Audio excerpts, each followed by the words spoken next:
আসসালামু আলাইকুম, this Nazmul from road venture. Welcome back to the channel everyone. আশা করি সবাই ভালো আছেন। নতুন একটা ব্র্যান্ড নিউ ব্লগ আজকে শুরু করতেছি। আর এখন হচ্ছে গিয়ে সময় হচ্ছে এক্স্যাক্টলি বেলা 11:32, মানে 11:30 বাজে। তো আজকে বের হয়েছি হচ্ছে গিয়ে বাইকে একটা ছোট মানে মডিফিকেশন করার জন্য। বেসিক্যালি যেটা হচ্ছে আমার লাস্ট ব্লগে আমি বলছিলাম যে আমি সামনে হয়তো বা আমার ক্লাচটা আর হচ্ছে মাস্টার সিলিন্ডার, মানে ক্লাচ আর মাস্টার সিলিন্ডার দুইটা চেঞ্জ করব। সো ওইটা অলরেডি, মানে ওইটার জন্যই আসলে আজকে বের হয়েছি। ওইটা অলরেডি কেনা হয়েছে, বাট আসলে ইনস্টলেশন এখনও করা হয়নি। তো এখন জাস্ট হচ্ছে মিরপুর 60 ফিটে।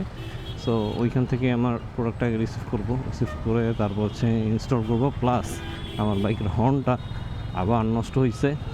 তো এর আগে আমার কাপল অফ ভিডিওতে ডেন্সো হর্ন নিয়ে আমি বেশ কয়েকবার বলছিলামও। ডেন্সো হর্নটা আসলে বেশি দিন খুব একটা টিকে না। মানে আমি এর আগেও যতবার ইউজ করছি ডেন্সো হর্ন খুব তাড়াতাড়ি নষ্ট হয়ে যায়। মানে হয় প্লাগে ঝামেলা করে, না মানে যে ইটা আছে, ক্লিপটা আছে, ওই ক্লিপে কোনো ঝামেলা করবে। আর নয়তো হচ্ছে গিয়ে দেখা যাবে যে হর্নে কোনো সমস্যা। এবার যেটা হয়েছে যে আমার লাস্ট টাইম, মানে সরি এবার না, বেসিক্যালি লাস্ট টাইম যেটা এই বাইকে ইউজ করতেছিলাম, ডেন্সের সাথে তো একটা দুইটা হর্ন আসে ইউজুয়ালি। একটা হচ্ছে বেস দেয়, মানে লো ফ্রিকোয়েন্সি হাই ফ্রিকোয়েন্সি। তো লো ফ্রিকোয়েন্সি যেটা বেস দেয় ওইটা কেটে গেল। ওইটা কেটে যাওয়ার পর আমি লোকাল একটা হর্ন ইউজ করতেছিলাম ডেন্সের সাথে। তো এখন যেটা হচ্ছে যে ইটা যেটা ছিল, চিকন আওয়াজ যেটা ছিল ডেন্সের, ওইটাও নষ্ট হয়ে গেছে। সো এই হচ্ছে অবস্থা। এর আগে ডেন্সো আমি টোটাল দুইবার ইউজ করা হয়েছে, FZB3-তে আর হচ্ছে গিয়ে হর্নেট 2.0-তে। তো হর্নেটে দেখছিলাম যে সাউন্ডটা ক্রিস্প আসতো না, মানে হয়তো মালটা যেটা কিনছিলাম ওটা জেনুইন ছিল না, এই জন্য হইতে পারে, অন্য কোনো কারণেও হইতে পারে। আর FZV3-র জন্য যে লাস্ট টাইম কিনছিলাম সেটা হচ্ছে গিয়ে কয়েকদিন পর পর সকেট নষ্ট হয়ে যেত, মানে একটা বাজতো না, ওটা আবার অ্যাডজাস্ট করা লাগতো, হেভি ভেজাল এবং প্যারার মধ্যে থাকতাম ওটা নিয়ে আমি। তো যাই হোক, এই হচ্ছে অবস্থা। এখন যাচ্ছি হচ্ছে আগে মিরপুর 10-এ হর্নটা কিনবো। তো হর্নটা কেনার পরে তারপর যেটা করব যে হচ্ছে বাকি কাজ আমার যেগুলো আছে এগুলো শেষ করব। আবার আমার দুপুরবেলা একটু বাইরে দিতে হবে। সো এর জন্য চিন্তা করতেছি যত তাড়াতাড়ি কাজ সারা যায় আর কি। তো চলেন দেখি একবারে মিরপুর 10-এ গিয়ে তারপরে আপনাদের কাছে আবার ব্যাক করতেছি। হর্ন চেঞ্জ করতেছি এখন, আর এবার ডেন্সও লাগাইতেছি না, এখন লাগাইতেছি হচ্ছে গিয়ে মোটো কেয়ারের হর্নটা। দেখতে হচ্ছে এরকম প্যাকেটটা আছে, হচ্ছে হর্নের চেহারা। তাইলে ক্লিপ চেঞ্জ করে দেন, আমার ভালো ক্লিপ দেন বলে ভালো।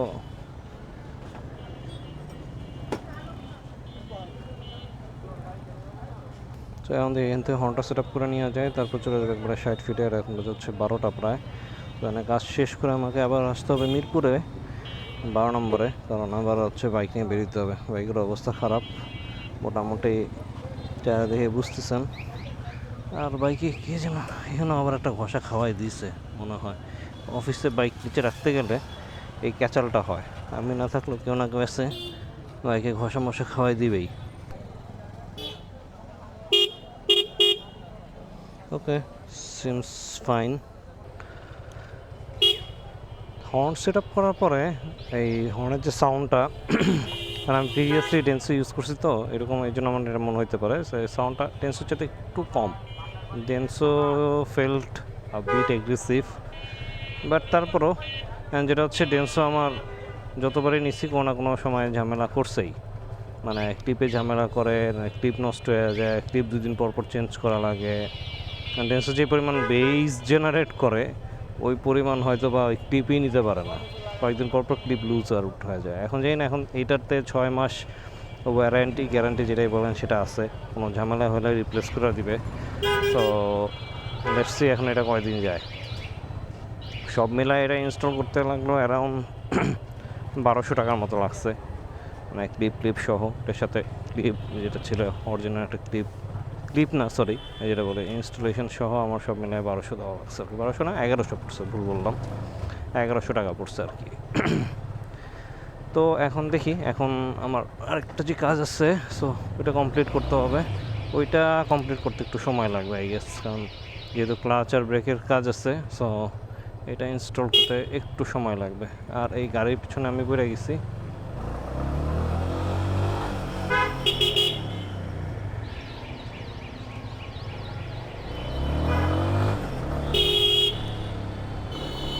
রেসিং মড আরসিবি বাংলাদেশ, এটা মোটরের পাশেই। তো দেখি জিনিসগুলো আগে কালেক্ট করতে হবে।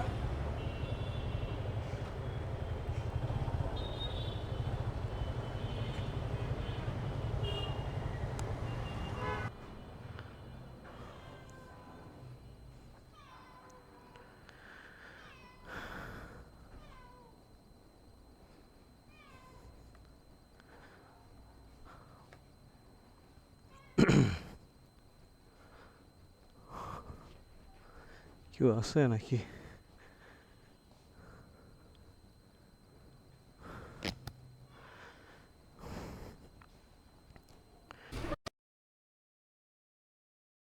ওকে, আমার জিনিসপত্র কালেক্ট করা শেষ। এখন যা বলছো মোটরে ইনস্টল করার জন্য। তো দেখি এখানে কতক্ষণ লাগে, একটু তাড়াতাড়ি করা লাগবে আমার।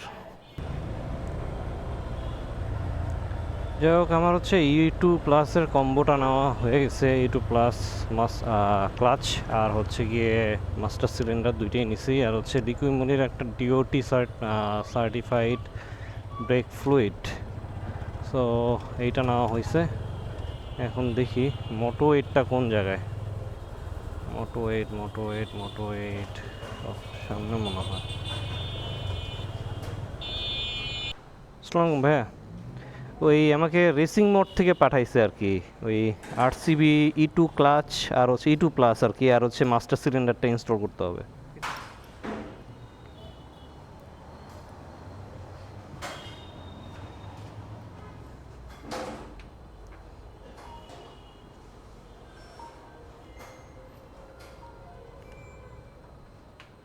জি ভাইয়া। ওয়ালাইকুম আসসালাম। হ্যাঁ ভাইয়া, পাইছি সব খুঁজে পাইছি। হ্যাঁ হ্যাঁ পাইছি। হ্যাঁ হ্যাঁ হ্যাঁ হ্যাঁ মোটো 8।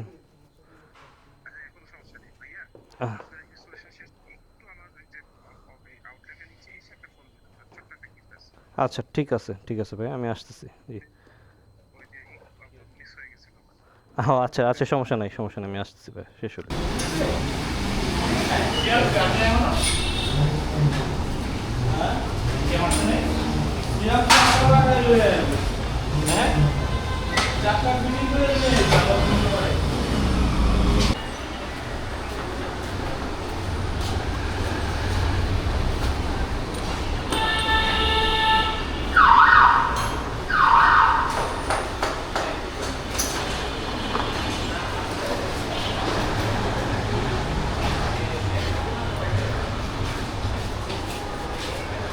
আমার কাজ শেষ। তো হচ্ছে এই হচ্ছে বাইকের লুক। বাইক এখন একটু ময়লা টয়লা আছে, বাইক ওয়াশ করব। তো এখন এই জায়গাতে ওয়াশ আপাতত বন্ধ আছে, তো এই জায়গা থেকে ওয়াশ করতে পারতেছি না। দেখি এখন সামনে এলাকার থেকে করে নিব আর কি। আমারও যেহেতু একটু তাড়া আছে, তো এইখান থেকে ওয়াশ আপাতত পসিবল না, এলাকায় গিয়ে ওয়াশটা দিয়ে নেব আর কি। বিসমিল্লাহির রহমানির রহিম। এখন যাচ্ছি হচ্ছে আবার একটু রেসিং মোডে চলে যাব। ওখানে আমার একটা জিনিস নেওয়ার বাকি আছে।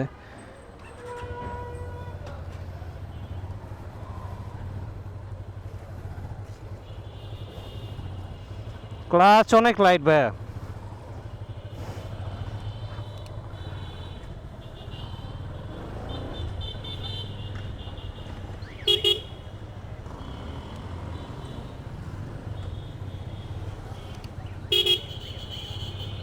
ওকে, বাইকের ক্লাচে স্মুথ, মানে এত পরিমাণ স্মুথ হয়েছে জিনিসটা যে আসলে মানে পুরো রাইডিং এক্সপিরিয়েন্সটাই ডিফারেন্ট হয়ে গেছে।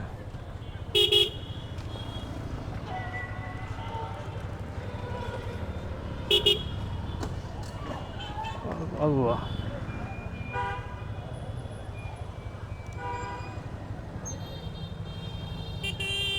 অ্যাক্সিডেন্ট করলো এই জায়গায় জাস্ট।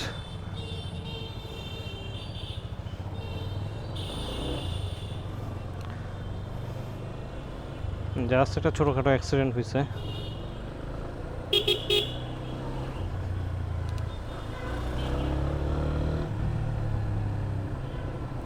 ওকে, আমি একটু রেসিং মোড়ে আসছি। আমাকে বললো যে একটা গিফট আছে, তো বললো ভাই একটু গিফটটা নিয়ে যান। তো আমি গিফটটা নিয়ে তারপর আর কি আগাবো। হচ্ছে স্টিল আমি বলবো যে দিস ইজ উড আপগ্রেড।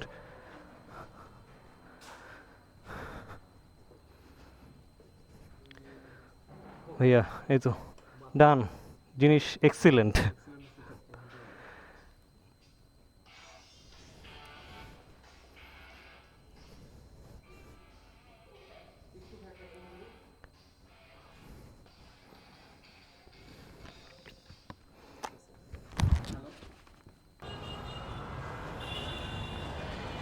এখন কি একবারে তাহলে এলাকায় ঢুকবেন? একবারে এলাকায় ঢুকবেন তাহলে? একবারে এলাকায় ঢুকবেন? আচ্ছা চলেন তাহলে।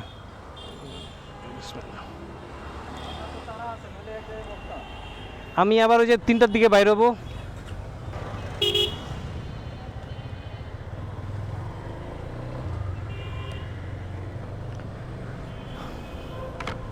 ওকে, মোটামুটি আমার সব কাজ ডান, সব কিছু ইনস্টলেশন কমপ্লিট অলরেডি হয়েও গেছে এখানে।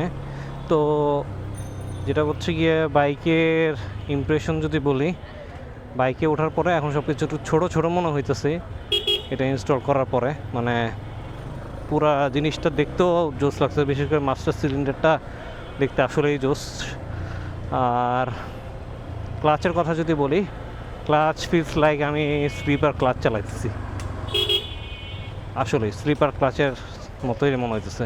যদি বাইকে মানে ডাউন শিফটটা একটু বেশি করা যেত স্লিপার ক্লাচের মতো, তাইলে হয়তো বা জিনিসটা আরও জোস হইতো, কিন্তু ওটা তো আর পসিবল না। বাট যেটা আছে ভালো, মানে যেহেতু সিটিতে চালাইতে গেলে হাতটা ব্যথা হয়ে যায়, ওই হিসাবে আমি বলবো যে এই ক্লাচ লিভার যেটা আছে E2 ক্লাচ লিভার, সো এটা একটা ডেফিনেটলি ওর দি আপগ্রেডেশন বলবো আমি। হচ্ছে গিয়ে নাহিদ ভাইয়া, সো আমার পিছনেই আছে উনি। ভিডিওতে একটু আগে যাকে দেখলেন, ভাইয়ের সাথে আসলে সবসময় ফেসবুকে কথা হয়। ভাইয়ের সাথে মেনলি পরিচয় হয়েছে আমার ইউটিউব জার্নি থেকেই। তো ভাই ভিডিও দেখতে ওইভাবে ভাইয়ের সাথে পরিচয়। তো পরিচয় যেটা হচ্ছে গিয়ে যেহেতু অনেক দিনের, কিন্তু ভাইয়ের সাথে কখনো দেখা হয় নাই। হ্যাঁ বেটার, অনেক বেটার ভাইয়া, ব্রেকও বেটার হয়েছে আগের চাইতে।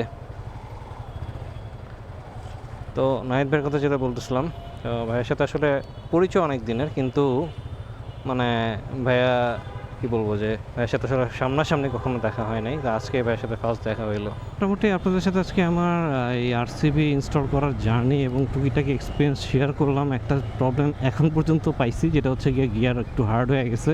এটা বেসিক্যালি হয়েছে যে হয়তো ক্লাচের এটা অ্যাডজাস্টমেন্টটা ঠিক মতন হয় নাই। এটা ওয়াশ করার সময় লোকাল দোকান থেকে অ্যাডজাস্ট করে নিতে পারবো ইনশাল্লাহ। সো ওই এটার জন্য গিয়ারটা নিউট্রাল হইতেছে না, মানে স্টপ থাকলে নিউট্রাল করতে পারতেছি, বাট হচ্ছে গিয়ে এমনি নিউট্রাল হইতে চাইতেছে না, এটা হচ্ছে প্রবলেম। তো এটাও যদিও কোনো প্রবলেম না, বেসিক্যালি অ্যাডজাস্টমেন্ট করে নেওয়া লাগবে আর কি। সো এটা অ্যাডজাস্ট করে নেব, বাট ক্লাচের ফিডব্যাক রিয়েলি অসম।